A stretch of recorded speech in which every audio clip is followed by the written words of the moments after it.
അപ്പോൾ നമ്മൾ പറഞ്ഞ കാര്യങ്ങൾ ഒന്നുകൂടെ പറയാം.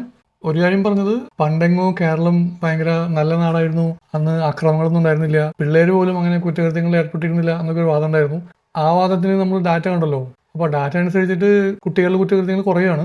രണ്ടാമത് പറഞ്ഞത്, കുട്ടികളുടെ ഇടയിൽ ലഹരി ഉപയോഗം കൂടുന്നു, അതിന്റെ പേരിൽ ചെയ്യുന്ന ലഹരി വിരുദ്ധ ക്യാമ്പയിനാണ്.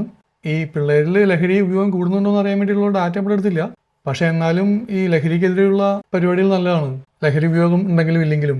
പിന്നെ സർക്കാരും നമ്മുടെ ആൾക്കാരും കാണിക്കുന്ന ഒരു വിരോധാഭാസം എന്ന് പറയുന്നത്, അവര് മദ്യം അതുപോലെ സിഗരറ്റ് കാര്യങ്ങളൊക്കെ അവിടെ വെച്ചിട്ട് മയക്കുമരുന്നിന് മാത്രമാണ് ലഹരിയായിട്ട് കണ്ടിട്ട് അതിനെതിരെ പ്രവർത്തിക്കുന്നത്. മദ്യവും സിഗരറ്റും ഒക്കെ ഇതിന്റെ കൂടെ ഉൾപ്പെടുത്തേണ്ടതാണ്. അതും പിള്ളേർ ഉപയോഗിക്കാൻ പാടില്ലാത്ത സംഭവമാണല്ലോ. പിന്നെ അടുത്ത് പറഞ്ഞാണ് സീരിയസ് ആയിട്ടുള്ള കാര്യം.